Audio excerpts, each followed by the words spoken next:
Okay, welcome to Connect Skills Institute. My name's Rod Callahan and we're going to be dealing with the PowerPoint called Work in the Real Estate Industry. That's CPPDSM4080A. So the idea of these voiceovers is just to bring alive these PowerPoints and provide you with a working opinion as to what the unit is talking about and giving you some real examples of how to apply that in agency practice. We're going to develop knowledge of estate agency operations, interpret and comply with legislative and agency requirements. We're going to model ethical practice and identify industry employment requirements. Okay, topic 1. Key features of agency-principal relationship are identified and interpreted according to the legal requirements and agency practice. In order to develop a knowledge of those operations in property practice, you will need to identify the key features of that agency-principal relationship. There's several key features of this, but really, just in my opinion, you've got the principal and the agent. So it does say in the law, this is my own interpretation, but it does say in the legislation, it covers all actions of a real estate agent, a property agent. So typically years ago, it was quite easy to identify who an agent was by the shop front window display, and you go inside and you'll see a receptionist. But in today's world, we'll see agencies coming from all different backgrounds. Mortgage broking, financial planning, accounting, and other areas that traditionally weren't in real estate that will need an agency license. But typically an agent will be someone who is acting on behalf of someone else. So when you're not acting for yourself in the buying or selling of property, then you're doing it for someone else. So therefore you're the agent and you're doing it for someone else, and they're called the principal. Whether or not you do it for reward, as it says in the legislation, you're doing it, you're performing the function. So the description in the law is broad, and it casts a wide net over all activities when it relates to property and then relating to doing it on behalf of someone else. So the requirement in each state and territory is that you need to be licensed or registered with the regulatory body being in your state, whatever that is in your state, such as Consumer Affairs, the Department of Commerce and Fair Trading. The requirement there, they set out in their website, and that's why you're doing this unit, which forms part of the requirement to apply to that body. Okay, the principal, you look at the glossary of terms, and it's a good idea to refer to those and have a read of the glossary of terms contained in the student portal. But a principal is someone that's authorised to act. Someone that's authorised to act and give you authority to perform your duties as an agent over a property. So that person may be doing it on behalf of someone else, and a deceased estate, or on behalf of a government department. They might be acting on behalf of a client, such as a buyer's agent, bidding for a property at auction on behalf of a buyer, or someone just representing you, someone that's been, the authorisation has been extended to another party, but it has to be done in writing, and the agent would need to verify that and then verify the person's details. If it was a buyer's agent, to verify their licence, that they're actually licensed, and so forth. So we need to identify people. That's really the key feature there, and understand if they or the person you're speaking to is actually the principal. The principal you might see in a school, the headmaster, or someone that has the authority over the school to make decisions. Now, the buck stops with them, but in a sense you'll hear principal of an office as well. So the principal of an office will be the licensee in charge in the case of a company and an individual, sole trader, or an officer in effective control, which is a term used in particular in Victoria to describe what a principal of an office would be. So it's someone you go to ask permission to do something, and then to gain approval for expenditure or a direction in the business, or what to do in case of a vendor or a buyer being unhappy with the agency. Slide 6. The roles and responsibility of personnel may include a licensed real estate agent, a real estate representative, and support staff. Now, the Fair Work or the National Award, which talks about the reforms that have come in mid-2018, that talked about support staff being clerical staff, administrative staff, and so you need to check your state regulators, territory regulators, and just make sure that whatever their duties are, that whether they require a certificate or registration or a licence. In most cases, the minimum requirement required by that law is a certificate, sales certificate, certificate of registration, or agent's rep. So that person might be performing duties such as a support person. Therefore, in New South Wales, soon to be announced, that person won't necessarily be required to have a certificate of registration in a supporting role, where they're providing information to make a decision, where the customer would be thinking about going to see an open house, talking about the property, discussing its features and benefits, and and trying to ascertain whether or not they would like to see it or even make an offer, and then maybe look at requesting contracts and then talking about the caveats, covenants or any particulars about the property, then that person would need to have a certificate of registration. So in a larger office where roles could be distinct, like very particular and expressed, and also physically applied, and you could see separation, that's okay. But in a smaller office or many offices where we have many hats, we do whatever's required, don't we? So probably the best course of action, or to reduce the risk of or the likelihood of an agency being the principal of the office being in contradiction with the law, would be just everybody to have a certificate of registration. But people do take on that risk and do make those decisions. Slide 7, licensed real estate agent. The main duty of a real estate agent is to use reasonable care and due diligence in understanding details about the property that someone outside the industry wouldn't necessarily know. So over time, you need to build up your ability to reasonably investigate, do research and do some analysis and come up with the highest and best use for the property. So you'll look at comparables in the area, properties of a similar size and type, land of a similar size and shape and topography, and also looking at any burden that might be on the property, such as caveats, easements and boundary alignment, just anything on the property that may restrict or impact on the use of that property, and then that would also impact on the value of the property.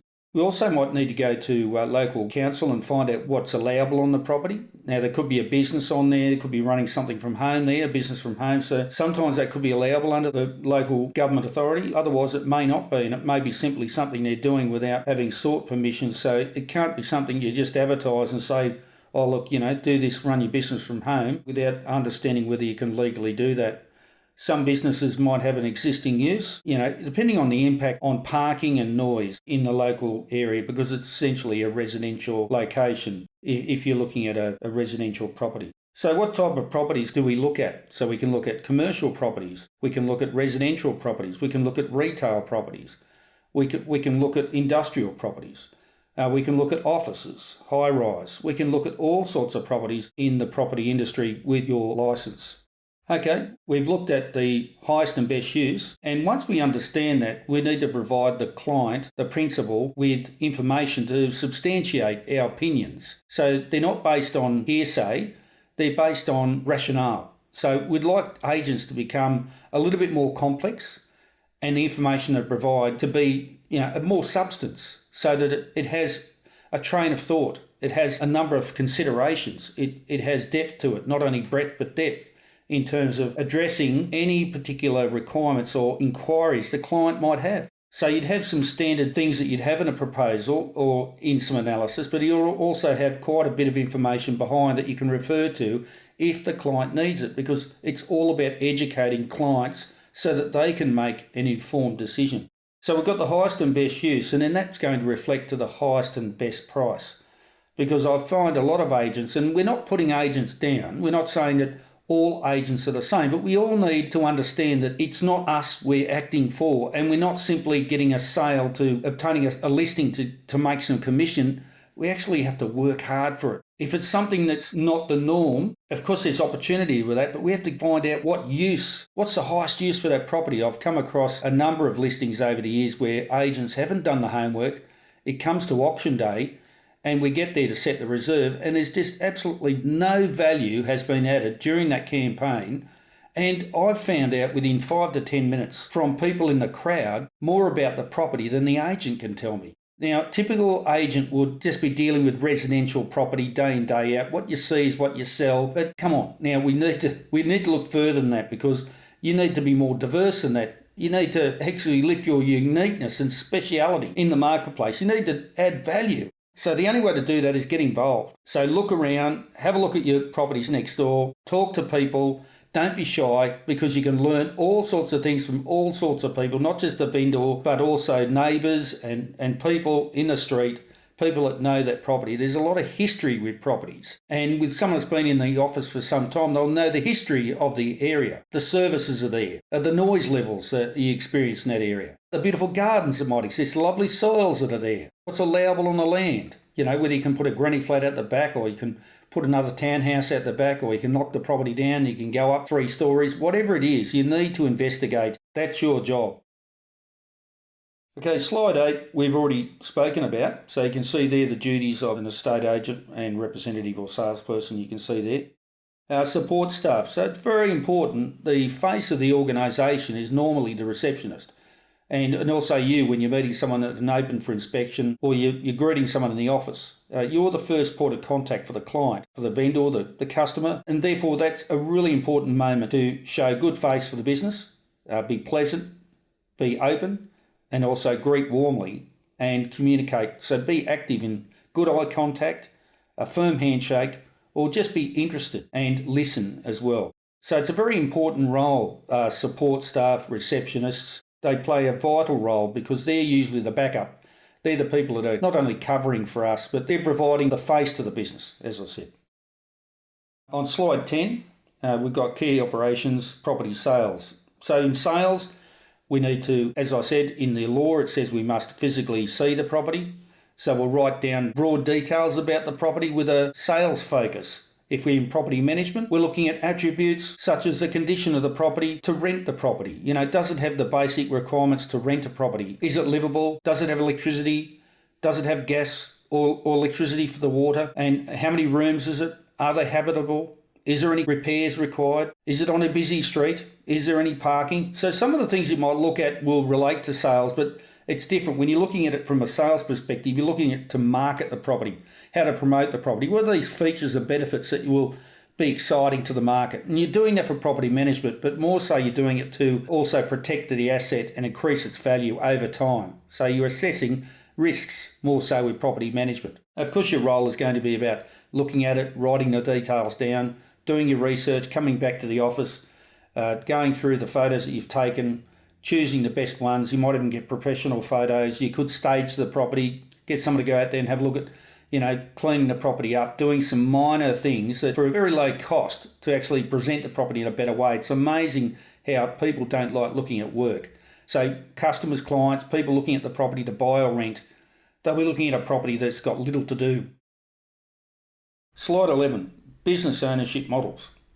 So as I said, we'll see sole traders. They're independents. They're people who are running their own name, an Australian business number, and they're just individuals. So they're called sole traders. Now, partnerships, where you've got 2 or more people who decide to work together for benefit, of course, and one of those will be a licensee in charge, someone in charge. So it's called a partnership, and it generally should be an agreement between the parties. Then we've got a company, and a company is registered with the Australian Securities Investment Commission, and that's registered under the Corporations Act. It's a legal structure. So all these definitions are a legal structure and how you can operate a business, how you can do business, a going concern. So a company is a proprietary limited or limited by nature, but it has a director. Also with a company that needs to be registered with your state or territory regulatory body. So they'll require you not only to register your licence for your individual status, they'll need a licence to be recorded for that company if it's going to trade as a real estate agency. And the person who's the licensee in charge or the officer in effective control will be the person responsible for the day-to-day operations, as I said before, but the director will be responsible for the company, and the company will be the actual active agent, the active name. So its name and the license number with that corporation will be the name and number you put on any authority or agreement that you put before a client to sign so you can act for them. So the slide there talks about principal and branch offices. Now the Act is saying that when you're licensed, when you apply for it, you need to say where your place of business is. So there's terminology that's used, place of business, and people think, oh, well, I'm not going to conduct business yet. But for the purposes of the law, to apply for a licence, you need to state where your place of business is, and that could be at home. So you don't necessarily need to be active once you get a licence, whereas and also in Victoria you can be inactive and just have your licence there. And also talks about branch offices. So branch offices are interesting. If you have a branch, now there's some requirements. Need to check the local legislation to find out whether you need a licensee in charge at every branch office, or you can apply for some consideration around that if the trust accounts or the administrative functions are in the head office, and then the branch office is purely for meetings and talking to customers and promoting the product with plans and display areas and things like that out close to the land that you're selling. So, that might be a branch office, and you can satisfy the regulator that there's no requirement for a licensing and charge if you're not there that often. Also, the marketing cooperative, I just mentioned too, there's a house and land and people that market, sales and marketing agencies of house and land, often market sales to the investor groups. So they set up a group of investors and they promote to those people and they work with those people to buy a property as an investment. On slide 13, we've got the legislation relevant to agency operations. So it's really, over time, understanding how you're going to behave. And at the end of the day, it's about doing the right thing. And sometimes you need to have details there, such as an anti-discrimination policy in your office. It's a good idea to have one on the wall. So in the foyer, when people walk in, they can see it straight away. You want to see a financial advice statement, that any financial advice that you give can't be relied upon as an agent. And also there should be a statement of fees. So we've got a statement of fees also displayed there for consumers to see. Then we've got OH&S, or workplace health and safety. It's really everybody's responsibility in the office, of course, for the licensee in charge to provide checklists and procedures and policies which people are meant to read and understand and operate by, which is designed not only to do a good job, but it's designed to prevent or reduce the likelihood of an accident occurring and people suffering injury. And the last one there, privacy. Of course, regarding people's privacy as paramount, as you'd like your details to be kept private. So always remind yourself how you'd like to be treated. Slide 14, it talks about in Australia that when we're doing business, that we don't discriminate against anybody based on the descriptions here in the slide. A good example of that is when it comes to employment, but also in conducting business with landlords, that sometimes they want you to preclude a certain type of person that could involve race, colour, gender, sexual preference, age and physical or mental disability. So landlords might want you to place a restriction on that to reduce the likelihood of them having a poor tenant, or their idea is a poor tenant. It's just not allowed. And then also with the tenants, if they look at the property and they'd like to make an application, not to refuse them at that stage. Let them apply and use professional practice to justify ability to pay the rent and look after the property. That's all you've got to do. And you can remind the tenant and all tenants that when there's one property and 5 applications, that obviously 4 are going to miss out. But the landlord makes the final decision, of course, and you'll be making your recommendations. But being one property and you get 5 applications, there's four people are going to be unhappy. So it's my job as a property manager to continue looking for a property that we have available that you might like. Really, as a business, we can use words or describe things that we want the person, attributes we want the person to have. But if they come along and apply for the job, we must take their application. We must go through it with respect, and we must give them the opportunity to go for the job if they meet that criteria, regardless. Slide 15, we're talking about intentionally misleading to a wrong conclusion or giving a false impression, leave out or hide important information, make false or inaccurate claims. Well, it's self-explanatory there, but essentially it's, not let buyer beware, caveat emptor used to be an old saying there. If they don't ask, don't tell them. That's not allowed in real estate agency practice. You must always disclose any material facts. If the person knew that fact before they made a decision, it may have changed their mind. So people need to be armed with all the information to make a decision. Now, it's not there for you to have an opinion about a property that you're selling and promoting the negative aspects of it. You're meant to promote a property in its positive aspects, whether it's property management or sales. But at the same time, if there's something that's occurred and also something about physical nature of the property has been highlighted to you in a report previously provided by a professional builder or building inspector, that you need to relay that information just to save the consumer wasting their time. There's no point them looking at the property, getting excited, a couple of inspections, making an offer only to find out that there was a white ants damage there. It may have been repaired and rectified, but you didn't disclose it, and it just leads to mistrust, and clients can tend to say, well, forget about it. What else are you hiding? So it's very important that agents don't misrepresent properties as well. I've seen properties that I've gone to do an auction, and I've looked across the road from where I parked and I can't see the property. There's a shrub there that's quite large. and I can't see the front of the property, but I look at the brochures and I can clearly see the property from the same perspective. So that's false and misleading advertising. We talk about the use of a property, or that it's got 5 bedrooms when one of those rooms are not inhabitable or couldn't be called a bedroom. When you say it's in a particular suburb and there's a street dividing one suburb to the other suburb and one postcode achieves better price, a better name for itself. Not to use that name if the property's in another local government area or another suburb. You need to be factual. Also, typically with views, so we've got water views, mountain views, not to overstate that. If there's none, there's none. Also, when it comes to power lines and any easements that might be affecting your property, of course, if a property's in that area would be, say, 500,000 for a block of land, and you've got one advertised at 350, well, you're going to get a lot of calls. So there's got to be a reason why it's at 350. It might be slightly smaller, it might be irregular in shape and hard to build on, or there could be a caveat on it, and also covenants which restrict the type of building you put on it, or improvements that you can put on it. Or there could be a caveat there. A caveat being a use, something that's not for the benefit of that property, but going over the top, on top, or underneath the property, which affects what you can put on it.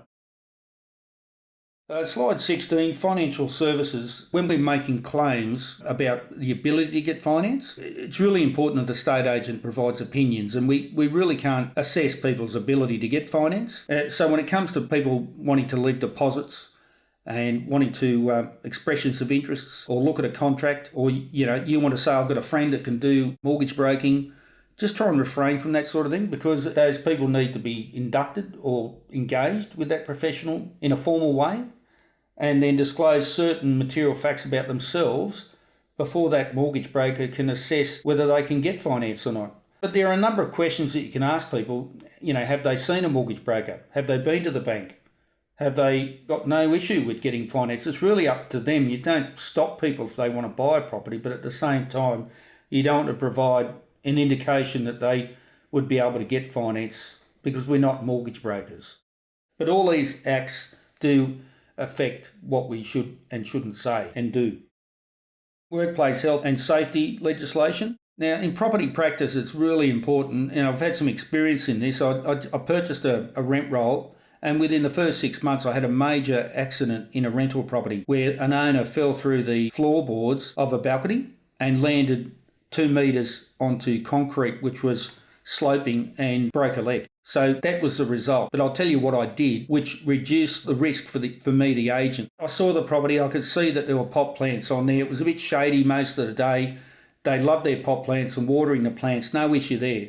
But water lingered there, didn't dry up, and then the floorboards were rotten. And I could see that they were cracked and broken in some places, and I knew that they went out there on a regular basis. I could see how high it was off the ground.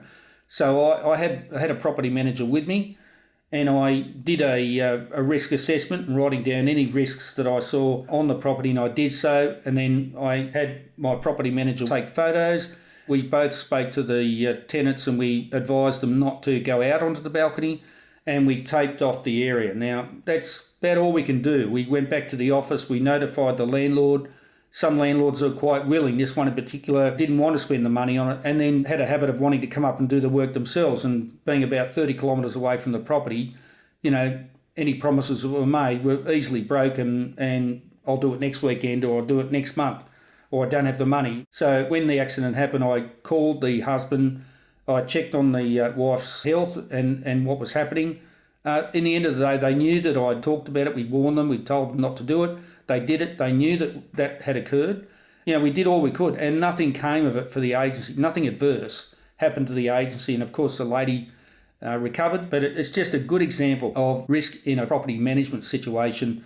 And of course we can see it in sales, where we've got cliffs and we've got gun safes, we've got old properties which are derelict, we've got holes in the backyard, we've got fences that are maybe electrified, we've got septic tanks which the lids might be broken.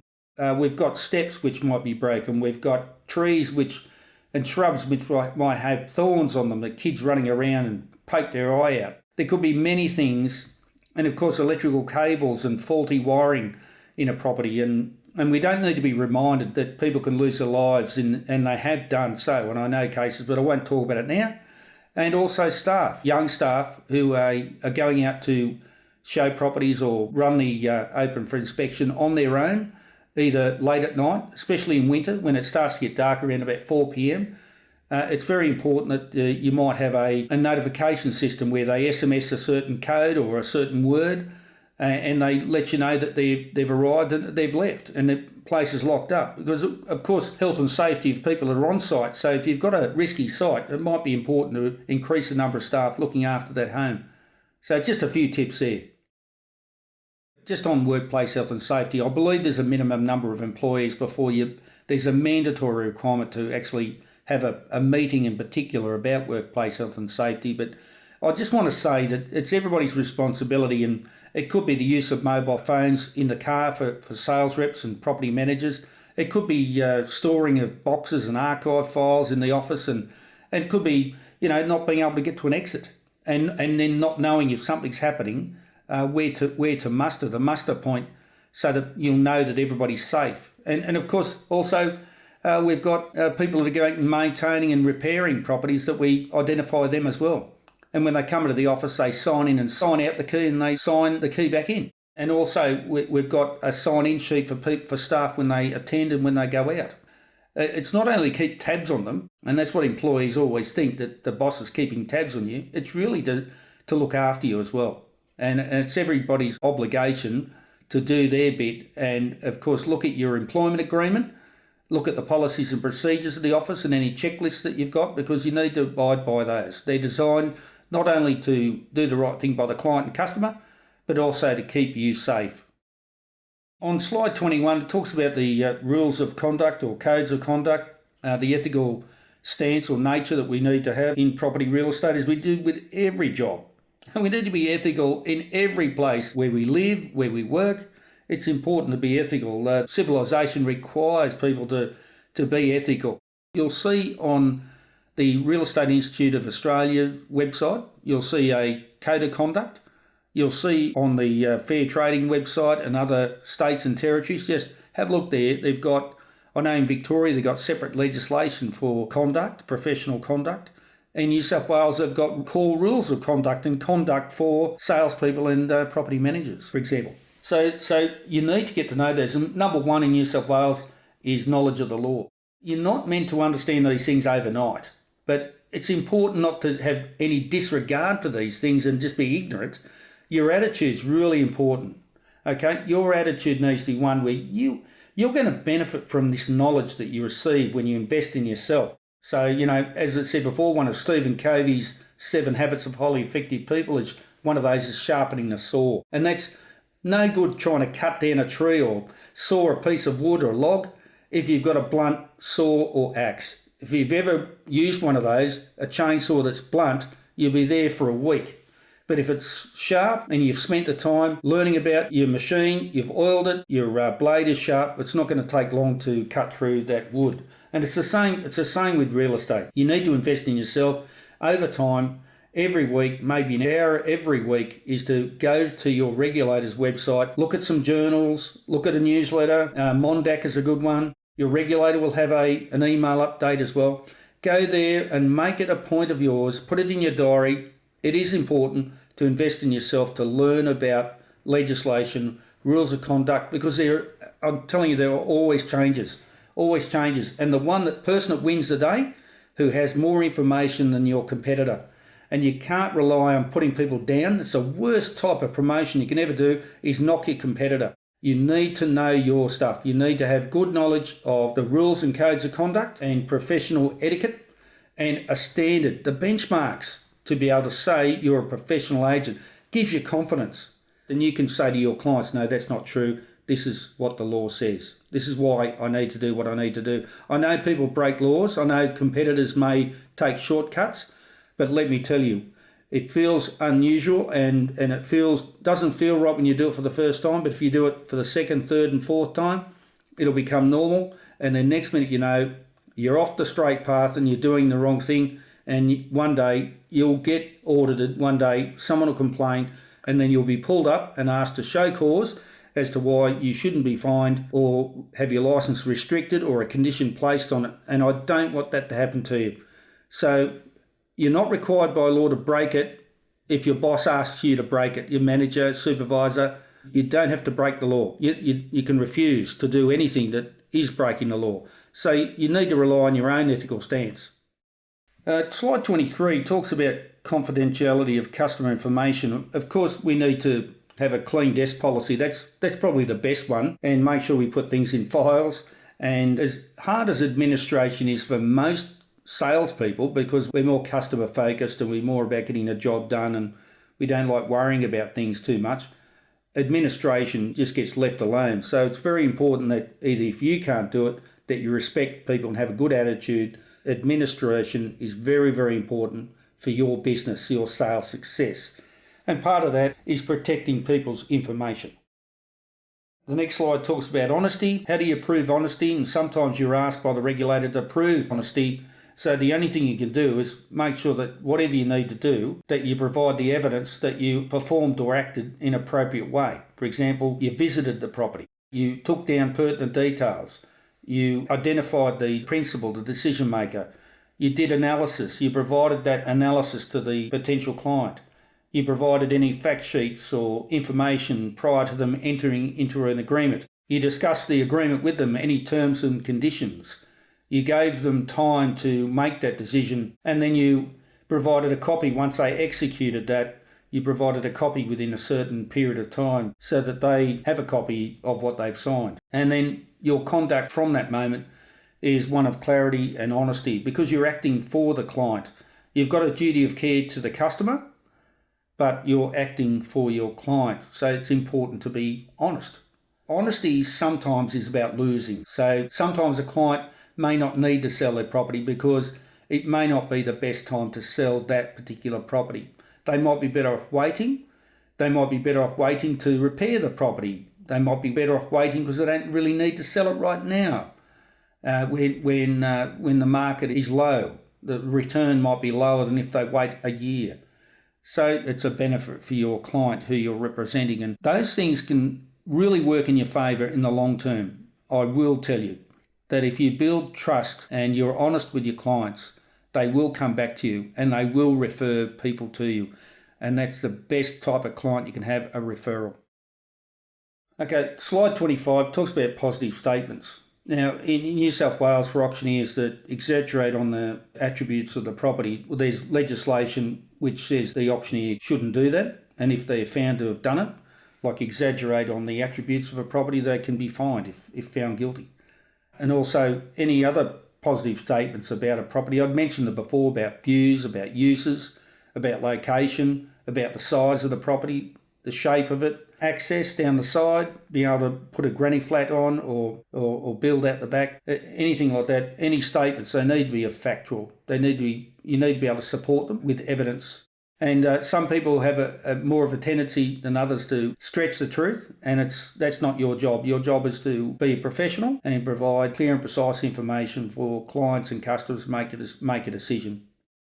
Agents that provide brochures and information on their websites, it's very important that whatever they say in there can be supported by fact. Now, they can't make outlandish claims or describe things and then simply have a waiver or a disclaimer at the bottom of the brochure or website to protect the agent. The regulators will not allow that to happen. So whatever information you're providing in these brochures and websites, for example, just make sure that they're factual. That's all you can do.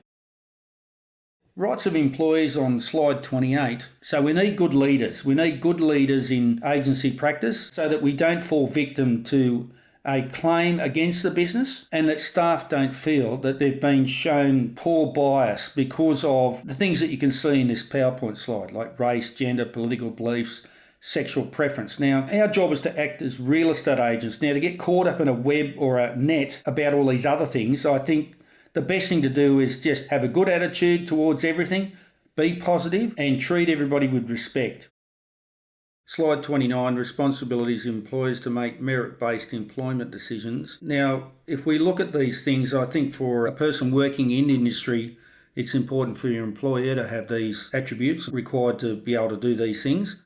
And there's a body in Sydney called the Real Estate Employers Federation, and it's probably a one-stop shop when it comes to industrial relations for real estate agents and the clerical award, people who work in the agency practice. So for employers, I'd recommend they go to REEF and have a look there, because you get access to a extranet, which allows you to find all the employment agreements, Fair Work fact sheets, the award, and many other documents, and then employment agreements, and be able to execute these and then upload them to the site so that you've got all your employees' information in one area in electronic form and backed up.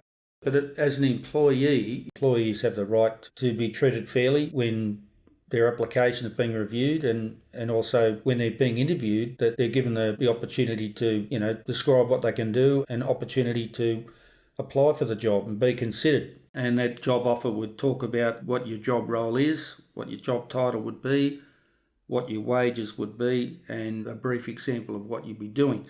And then you'd be provided with a employment agreement, which talks about your rights and obligations, and also just listing what you actually do day to day. And then you should receive a Fair Work fact sheet, which describes your entitlements. So it just educates you on the award, and also what your entitlements are, your access to employment information, your access to the Act, to know your rights, and also know the actual wages or the award, access to superannuation, other entitlements including accrued entitlements such as annual leave, sick leave, and so forth.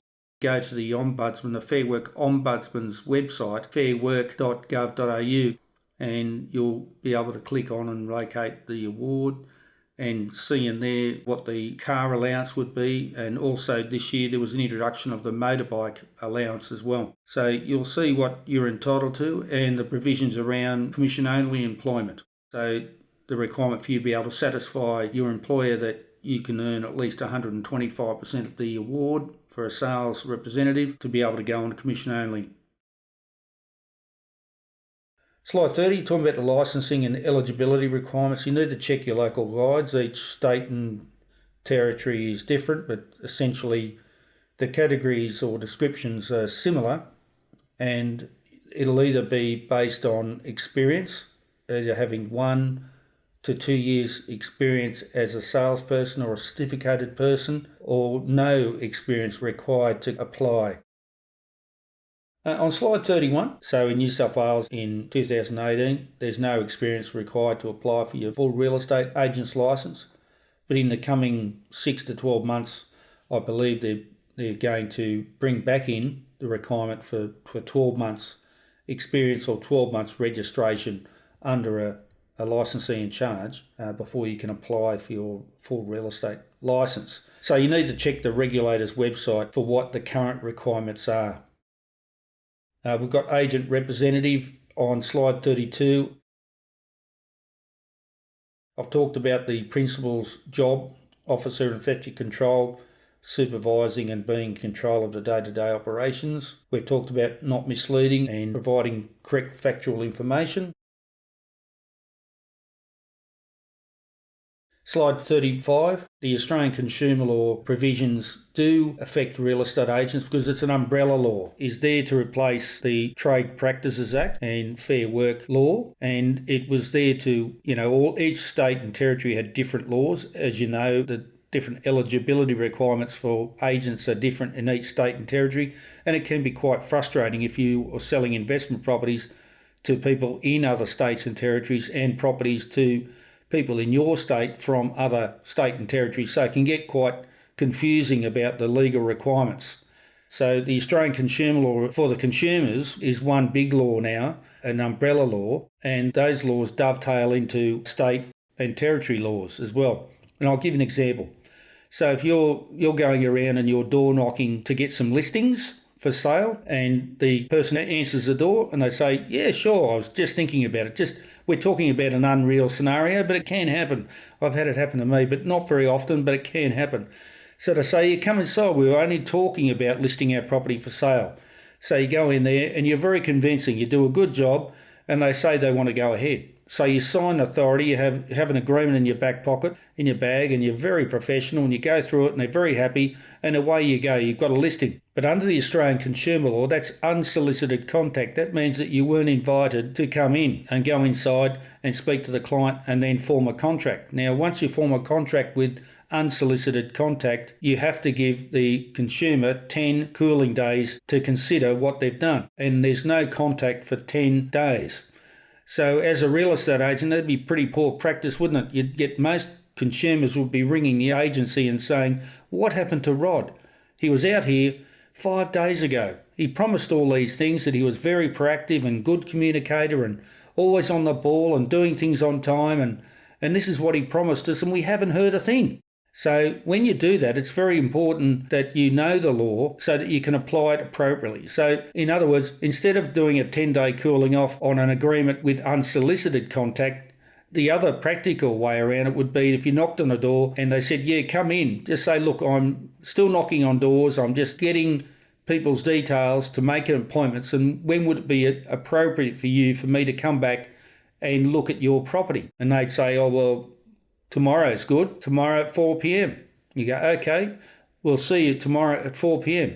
So by making that appointment, you're now not unsolicited. And that's the correct way to do it. You go back at 4 p.m, they like your services, they sign up, and as per for example, the New South Wales law, they have 24 hours to cool off. So within 24 hours, they can decide not to go ahead with your agency and withdraw in writing and not suffer any penalty or cost, and any monies that they may have paid you for advertising need to be fully refunded. So that reduces the cooling off from 1 day to 10 days, but the 24-hour cooling off doesn't prohibit you from contacting the client, so it's actually a better solution. The Australian consumer law also talks about tactics and strategies around calling and contacting people that didn't want you to call or contact them. So it's not necessarily for real estate agents, but marketing agents certainly would come into this realm where they're calling people that are in their homes, going about their lives, and the phone rings every 5 minutes and it's someone trying to sell them something when they don't want that good or service. So that's an unwarranted contact, and it can be very frustrating, as you might be able to attest yourself. But when you want something, of course, you see merit in calling people, but don't be surprised if they don't want to hear from you. So the whole idea is really to have clients in your database that know of you and approve of your contact, and you know what they're after so that they're qualified. We did talk about that in CPPDSM4080A. On slide 36, it talks about the purpose of trust funds and key legislative controls on trust funds. So as an employer or a potential employer or the running of your business, trust money is a really important subject, and there is 3 units which relate to setting up a business management, financial management system, operating one, and also operating a trust account, and the compliance provisions around having a trust account. So we're not going to go into it now. It's when you're doing the full license, we'll do that in more detail. But all I can say for employees, that when it comes to having your handbag for the ladies or whoever has a handbag, is not to have it on top of your desk. 1, so it doesn't get stolen. And 2, so trust money and personal money is not mixed. Trust funds are not your money. They're not agency money, and they're not ours to use for running the business, but they're there to hold until we receive written instructions to then move that money based on those instructions. So trust money is one of those things that we see in the paper and regularly reported, unfortunately, that agents have misappropriated or misused trust money. Now, it's a major temptation. There can be hundreds, if not millions of dollars in a trust account at any one time. So it's a big responsibility to make sure that you're not involved in anything unlawful. You remove yourself from any unlawful practice, and you don't suffer the temptation and think that that's a lot of money and it's yours, and that you don't decide to take it. It's very important that you look after it and we live up to whatever our written instructions are. So just be warned and just realise how important that is. The purpose of trust funds, we've said that. It's for clients' money, that they're stakeholders. When you're selling a property and the buyer pays a deposit, that deposit goes in the trust account. Whose money is that deposit?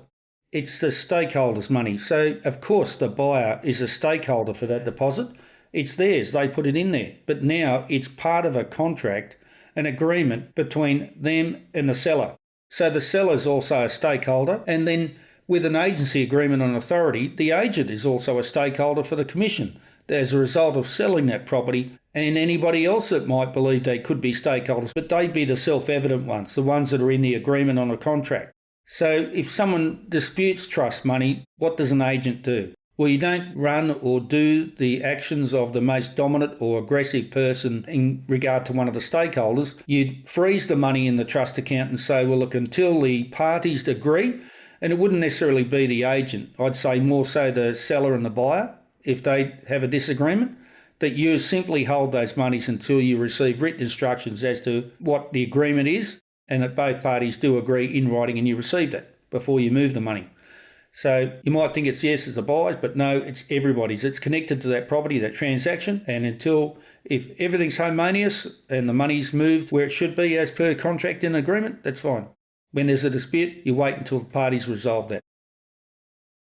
Now, trust funds, the key legislative controls around trust funds, every year there's an audit required on all trust monies, and that needs to be done by a registered auditor, which is registered with the Australian Securities Investment Commission. And that's meant to be done at arm's length or independently from the office without any undue influence by anybody. So it's a good idea, day to day, week to week, month to month, is to keep your records organised and make sure that at the end of the year you provide a very easy to go through, organised set of papers, trust account reconciliations from each month. So every month the licensee in charge, the Officer of Effective Control, will sign off on a full reconciliation of the trust account just to make sure the balance equals what's in the software, the computer software or the hard copy records, what's on the bank statement, what's being held in the bank, and also in regard to any deposits that have been put into the trust account and any payments going out and any checks that have been presented, just so you know where all the money is and then how much is left in each client or customer ledger, which is a balance of the money that those people have a stake in. That's what I call them, stakeholders. So the agent needs to be in control of what's going on the day-to-day, but once a month they need to have that full reconciliation report on all monies held on behalf of other people, and they need to sign off on that, and they need to keep a copy. Now, each state and territory has different regulations around when they need to do it, and I'll give you one example. New South Wales, by the 21st day of the following month, that full reconciliation must be completed and signed off for the month previous. Then there's in New South Wales, it's you've got until September 30 to submit the trust account audit, and also the auditor has a responsibility if they find anything qualified, which means something wrong, they automatically need to report it to your state regulator. So it's a serious item, but it's one that can be handled day by day, week by week, and over time the records are there. And as long as they're neat and tidy and they're in logical sequence and easy to sort of go through, your auditor shouldn't have a big drama over it. But it's very important to make sure that they're easy to sort of go through and reconcile. Deposit monies, slide 40. Depositing monies may refer to the capacity of an agent to hold money, capacity of an agent to release to the seller, and procedures for receipt and banking of trust money. Trust monies need to be banked next business day or the day after. So if it's a Saturday and then it's a public holiday on the Monday, well then you'd be depositing on the Tuesday. Receipts need to contain certain items for identification, and check your local, state and territory regulators. For example, you'd have the date, you'd have the person that paid the money, you'd have the person that the money is benefiting. So just say I paid it on behalf of someone else, then we're talking what property it's paid for, and then obviously we said the date. It's got a printed receipt number on it, so no handwritten receipt numbers, so that the receipt numbers need to be printed on the receipt. Then we've got what it was for, so it was either for a deposit or was rent, and then we'll say how it was paid. It was either electronically funds transferred, EFT, or it was by cheque or by other means, could be cash. And then if it's a property management, we'll talk about rent, and then we'll talk about the how many weeks rent, and then the rent paid to date. And then in some states and territories, they require you to have the ledger number, so the number of the ledger that the money is being held. 42, it also talks about the agent's name, payee name, and other details that I just discussed. Slide 43, disbursement of deposit or any monies at settlement to the stakeholders. Well, it's important to get written instructions from both sides to say that the property has settled, all monies have been paid, and both sides are satisfied that keys can be released. And you need to receive that in an email, a hard copy, and not to hand out the keys until that occurs, because things can go wrong. The property may not settle in time. Yes, the buyer has got removalists ready, they're all got trucks loaded full of furniture and they want to move in, and it might mean a night in a hotel, but that's not your issue. And I've seen some pretty heated conversations in reception areas around this. So it's very important to be firm, but it's more important to set the scene. So before these things happen, it's very important to let people know, maybe weeks and many weeks before settlement, and that salespeople could do this. They could educate their clients and customers that if the property doesn't settle, they can't release the keys. It's as simple as that. Education avoids a lot of problems. Slide 44 and 45 talks about consumer affairs or fair trading or the Department of Commerce. So they're there to protect consumers, to educate the marketplace, be on the lookout for any retailer or anybody providing a good or service that's doing the wrong thing. Consumer affairs are there to warn clients from their website, and they're there to take action, legal action, to prevent and potentially close down operations that are illegal. And then they're there to license and certify, take fees and have a register of businesses so consumers can go online and check businesses and they can see whether you've got a license, whether it's current or you've got a certificate or you're registered as an agent rep under a particular real estate company. The public can look at the public registers and see who's got a valid licence or certificate. They do audits, site audits, investigations. They also have tribunals to make decisions between agents, clients, tenants. The tribunal is there to resolve disputes quickly in a low-cost environment so that the consumer is regarded as the weaker party and the business has access to greater resources. So the tribunal there is to create a level playing field, say $35 to $40, you can go there and have your day there and have your matter heard, and then it will be decided upon. On very rare cases, it'll go further, and the decision that's made, both parties need to comply with those orders. Also, they're registered for licences and certification, and they're a point for education and the holding of legislation. If you ring fair trading or the regulator, don't expect them to give you advice. It's very important to note that you will have to make your own decision. The law sometimes is normally very clear, but you're going to have to make your own decision on what you think about it and what you do in your day-to-day practice. Slide 45 talks about the real estate institutes of Victoria, Australia, and also New South Wales and other states and territories. And there's also the Business Association and Stock and Station Association. They are there for the benefit of financial members, and they provide information, support, education, guidance, sometimes legal help, and raising the education standards, professional conduct, continuing professional development. And also they run competitions and have awards and success nights. And the Real Estate Institute, they're advocates for not only agents but also consumers, and they're stakeholders when it comes to state and federal regulators talking about discussing changes in laws. Well, the REI will have influence in most of those meetings to provide a voice for the members and also the consumers. Slide 48, it talks about experience. I did speak about that earlier. So when you're providing advice, agents are providing opinions and not specific to the client's or consumer's individual circumstances. You need to have a notice in the foyer when the customer's coming into your business. They're not committed to any particular part of your business. It's information that they can see prior to entering into anything formal with you. Number 3 there, and slide 49, ethical and conduct standards. Penalties for breaches are identified and interpreted to ensure compliance with legal requirements. You'll see in the Code of Conduct, Rules of Conduct and the legislation, you'll see that there are points and dollars per point. There's a maximum number of points and dollars associated with different parts and sections of the law. So you might be found dishonest and you might also be found that you exaggerated about a description of a property, and it might have 100 points. In New South Wales, for example, it's $110 per point.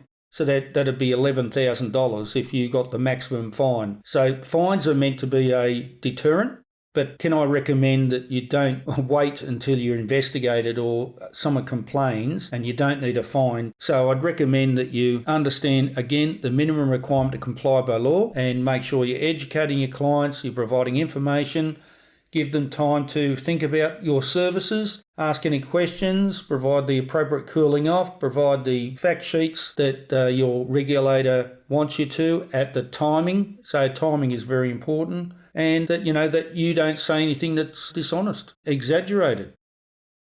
Conflicts of interest. Now, we've discussed those briefly in other units, but we'll do it again. In New South Wales, but in other states, you've got interest in a property that you're selling, and you've got also relationships and any benefits that you might receive as a result of acting for your client. So where there's a relationship that may go against your ability to act for your client, that client needs to be aware of that relationship so that they understand that if there's a conflict, they're aware of it.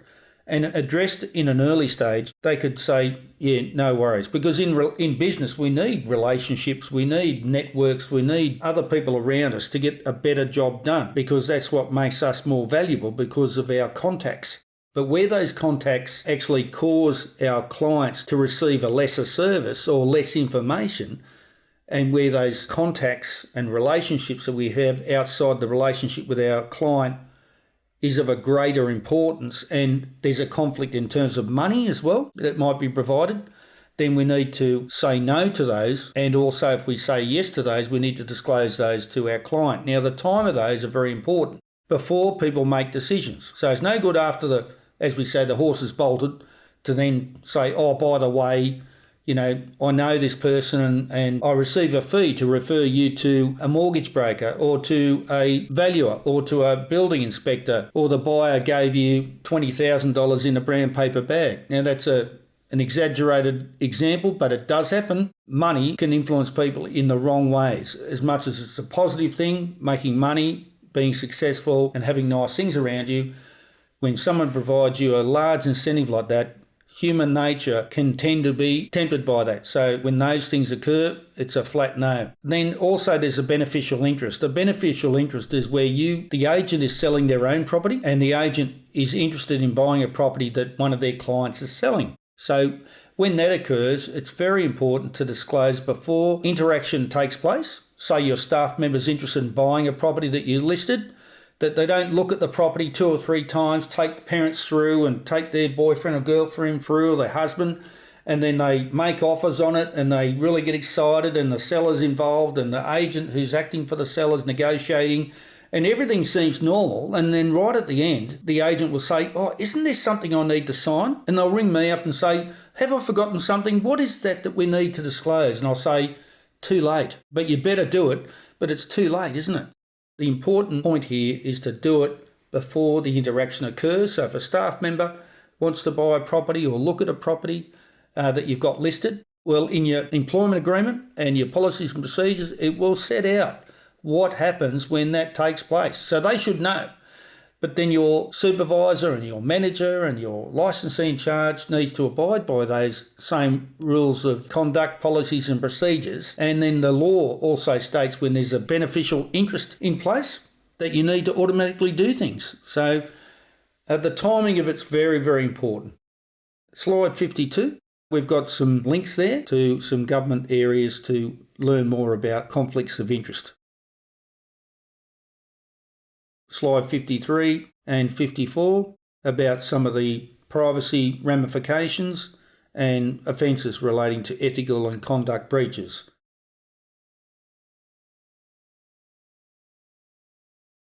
Slide 56, which is topic 4, identify industry employment requirements.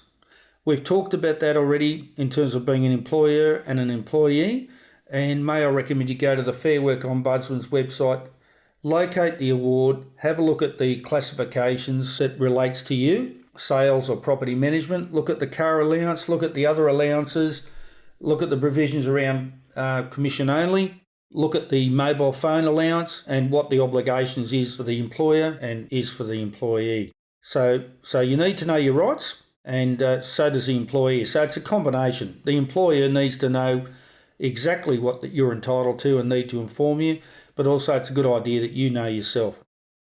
Slide 58, enterprise agreements. It was something that was around 10, 15 years ago and was quite prevalent, but in today's employment world, enterprise agreements are seen less and less and more reliance on the actual award. So an enterprise agreement is a non-standard agreement which has things that are out of the award, and the minimum provisions in the award must always be maintained. So an enterprise agreement could never be less than what the award says, but an enterprise agreement may be less than what employees are already getting, which was already over the award. So an enterprise agreement may be brought in to benefit a business and maybe create more incentives and align people with tasks and jobs that the company want, and then put rewards around those behaviours. So that's called an enterprise agreement, but it still needs to meet the minimum requirement by the award. Slide 59 talks about the award, the Real Estate Industry Award. In some states there's all reference to awards, but the award that real estate agents need to look at is the Real Estate Industry Award, Federal Award. The Fair Work Ombudsman's website is the way to go. You find the Ombudsman Fair Work website, just go to fairwork.gov.au, and if you put into Google Fair Work Ombudsman, it'll come up, and click on that.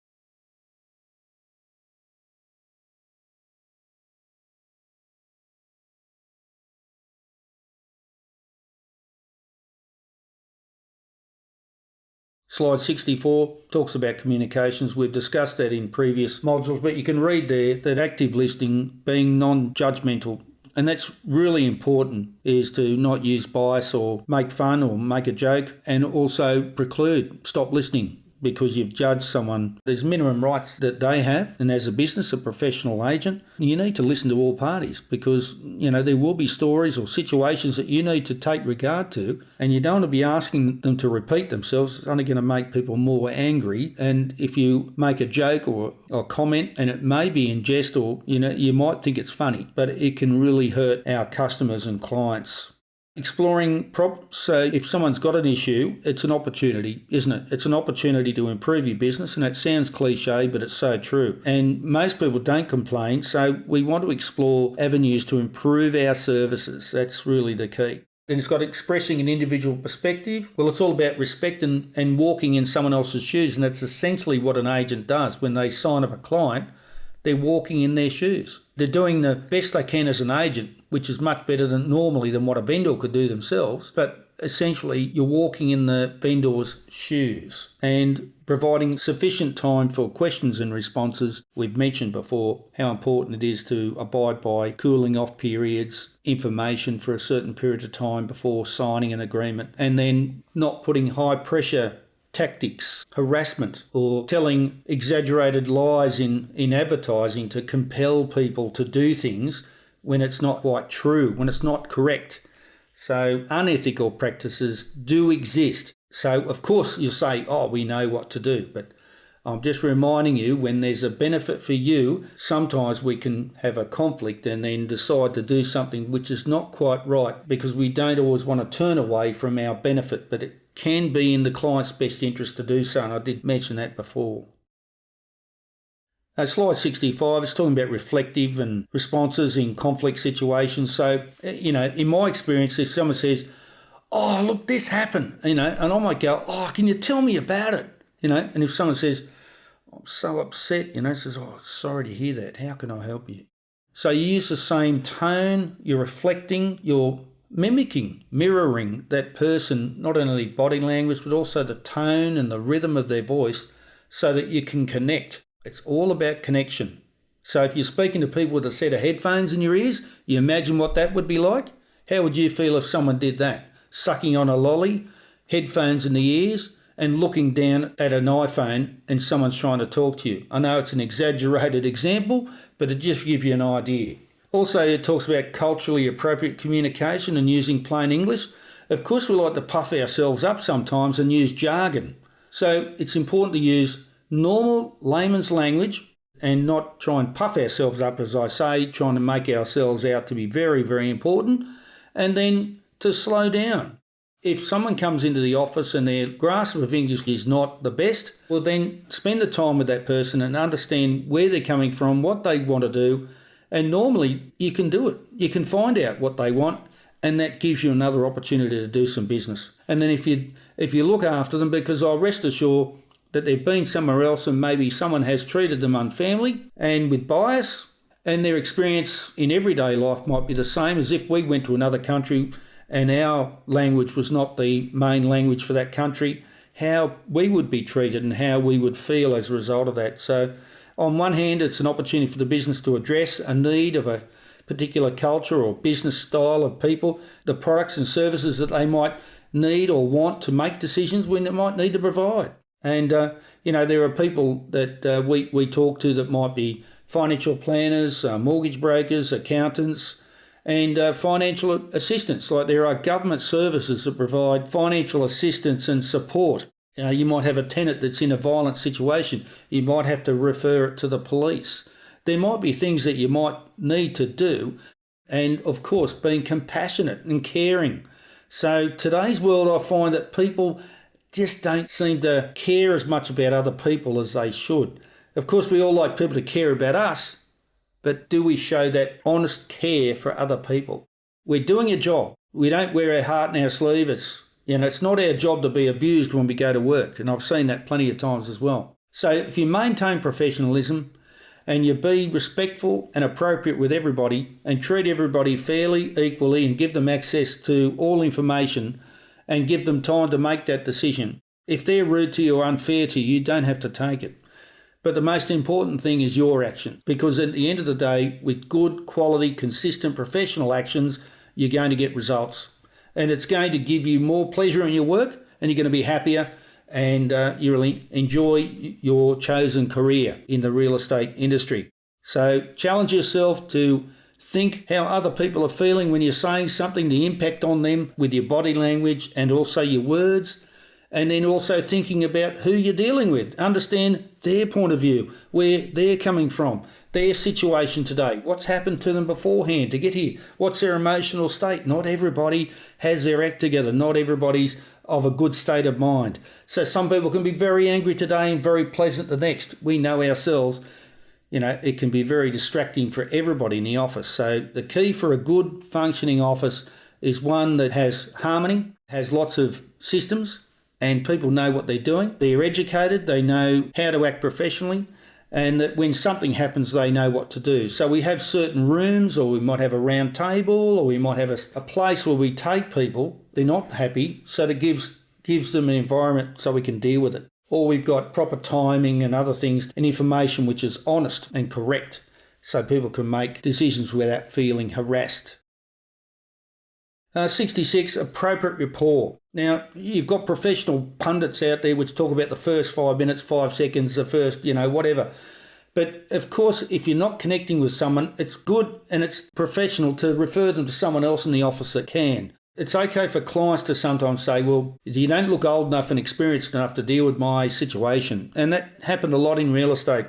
So utilise the strengths of people in your staff, in your business, age and experience in the industry, and involve them in your job to help deal with clients that you might be finding it difficult to build rapport. So rapport is a good feeling between two people, and that can be quite easy to grow and develop, but it also can be quite easy to destroy and ruin. So I think just match the client's rhythm in terms of their excitement or not excited, and then listen and take notes and show interest and smile. Be genuine, be interested, take notes, reflect, seek the outcomes, do the work that you promised to do, communicate that, And that will build rapport, that'll build trust, and then the client will allow you to do your job. It doesn't take much, but it's something you need to practice. Not everybody's good at it to start with, and some people, if you're discouraged here at the moment and you feel like you find it difficult, well, usually you're the sort of person that actually at the end of the day becomes the best at it. So don't give up on practicing with people, whether it's in your personal life or at work. And it's quite funny, I've seen people who I see at work, and I might be a consumer, and I say, "G'day, how are you? Good to see you today. How are you? How's life?" You talk and they talk to you. And you might see them outside the shopping centre or down the road, and they just walk past you and ignore you. Now, as a professional real estate agent, yes, you need your own time, personal space, family time, etc. But, you're in a public business. So sorry to say, wherever you go, whatever you do, you're on notice. People are looking at you. If you see people outside work, be genuine as you are inside work. But the most important thing is not to take things personally, I think, and just maintain professionalism as best you can. Slide 67, two-way communications. Well, that's important to listen twice as much as you speak, but the information will tend to flow quite easily from clients if you just open them up in the beginning. And they'll tend to tell you everything they want, what their goals are, what their needs are. So you'll find those things out. Two-way communication is about people having realistic dialogue, so sticking to the subject, in other words. But it's very important to acknowledge and reflect and talk about things in context and in theme, rather than just what you want. A lot of agents get tied up with the fact that they're busy and they've got an agenda. Everybody has something they want to achieve. It could be a target. It could be a number of sales. It could be a behaviour. It could be someone they're trying to impress. Ego is one of those things that's important, but it's also important to make sure that the client can get their point across, and we don't dictate, or, we're not loud or too strong in the way we communicate, that we flood out people and we don't allow people to relax and communicate, and then we don't listen to what they're saying, and then we don't relate to what they're saying. And so therefore there's no connection there between two parties. It's very important that you connect and you have two-way communication between the differing parties. Professional image, like some tips I can give there: don't park your car on the grass. Don't drive off fast. Don't, screech the tyres. Don't get out and have a cigarette and then throw it down on the grass or on the roadway. Don't, spit some chewing gum out. I know you go, "Oh, geez, who did that?" But I've seen it plenty of times. Don't park in the driveway where, the husband or wife might come home with the kids or from work and they've had a long drive, and then guess what? You're stuck in the driveway. They don't even know you. They're coming home. So who's in the driveway there? Right where I want to go. So just professionalism, the way you present yourself, but also your clothes. You don't have to wear $3,000 suits or $4,000 shoes, or you don't have to impress that much. There are people out there who do that, and that's okay. That's their choice. But really what's important is to look neat and tidy. For men to have their hair styled and neat and tidy, to have an aftershave, antiperspirant, chewing gum or mints. So I prefer to use the mints that dissolve in your mouth, because if you use chewing gum, you've got to put the gum somewhere once it's been chewed. And chewing gum is not also a very good look. So before you get there, talk to yourself, I think, about the meeting and how you're going to go through it. So you'll see some sports people, before they execute a kick for goal, that they'll say things to themselves and they'll prepare for that kick, whether it's right in front of the posts or it's out on the sideline or a long way away. They'll prepare the same. You need to be positive about yourself and positive about what you're going to say. And it's good to practice the logical nature of what you're going to say. So where you're going to start, what you're going to do, how you're going to present it, predict how they're going to react, some questions and answers that you might go through, and then how you're going to close that deal. How you're going to prepare those people so they've got enough information, you've qualified everything, you've answered all their objections, and that they're ready to make a decision. Or you understand the number of steps you need to do before they will make a decision. At the end of the day, you want to be there at the end, and when they make a decision, you're there to sign the agreement. That's the whole idea. But being a professional, preparing yourself in the car and preparing your information correctly so you know it, you've read it, and you understood it. And one area there is the agreement, the client authority or agreement. A lot of agents haven't read that, so you should go through that, read the terms and conditions, relate those to the sections in the agreement or authority, and so that you can explain those in full or half or highlight things. It's just demonstrating your knowledge and professional, your capacity. You always need more capacity than what people need. And you can't over-educate people. You build trust when you educate. So it talks about perceptions of trustworthiness there. I'd like you to be trustworthy rather than create a perception of trustworthiness. So it's important that you are trustworthy. Okay, slide 69, personal knowledge and skills in providing real estate services. So if you know your team, you know your business, you know the company name, the ABN, the license number, the names of the people in your business, the roles that they do, and it's information for the clients and customers that they may want to access different people in your business when you're not there, and if they've got any problems or they want to talk to the customer service lady or they speak to the receptionist, what the lady's name or the young man's name is, and just so they're familiar with your team. Slide 70 is talking about a personal development plan. So a good employer will spend the time to manage their staff. So they'll have an employment agreement with a job role description, checklists to follow in your job, so you do the minimum requirement each day. With other reactive things that tend to happen in real estate, we need to make sure we do a core group of things. Now, sometimes we're experienced in it, sometimes we need more training, we need more developing, and we need more support and encouragement. And we might have a buddy with us, a supervisor, somewhere to go, some books to look at, some training to attend, and sit down with the manager, and we've got key performance indicators. Now, these things can come in many forms, electronic or hard copy, but essentially it's an agreement or a set of outcomes and behaviours that you will go through with your manager or supervisor or licensee, and you'll agree. Some of the results there may vary depending on what you'd like to improve in.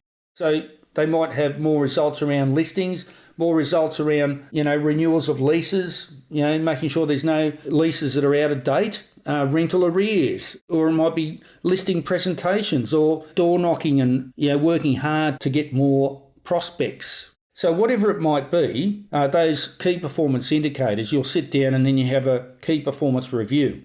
So it's a relationship. So it's a professional relationship between you and the employer. So you can drive this as well. So let's say you're going for a job in real estate, and some of you doing this course may be looking for a job soon. So why don't you do some research on the employers out there in the marketplace? Why don't you find out what they do and what they specialise in, what they're saying in their websites, find out who the boss is, look at some of the results they've got, work out if you want to do business with them. Look at them over time and say, look, I like that company they've got. They're really good, they look professional, they've got lots of signs out there, they get results, they're involved in the community, they seem to have a dynamic team, they care about the employees, they look happy, they've got uniforms and they've got nice company cars with advertising on it, and you want to be part of this. So if you do some research and then you contact the boss there and you say, look, I've been doing some research and I like your business, I'd like to make an appointment to come along and have a talk to you because I'd like to work there. Now, not many employers get that. So why don't you do that? So then you're driving your employment relationship. Come together and put everything on the table so you can work together to get more out of life, more out of the business, and grow your knowledge and be more professional and be happier with your job and get more results. The next slide's the opportunities for continuing training and maintaining currency of competence. So it's important if you've got a massive thing to achieve.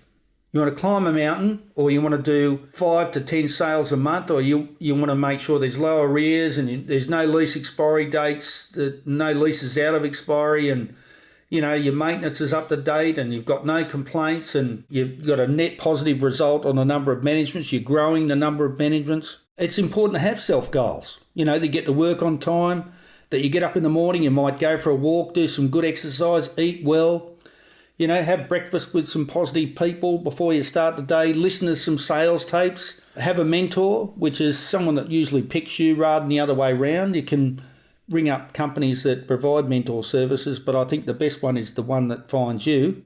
That's before you get to work, isn't it? So when you get to work, then you're meeting the boss and you've got the employment agreement, the job role descriptions, which you should read, and you've got checklists, which has tasks on it. the slide is talking about benchmarks. So there are industry benchmarks.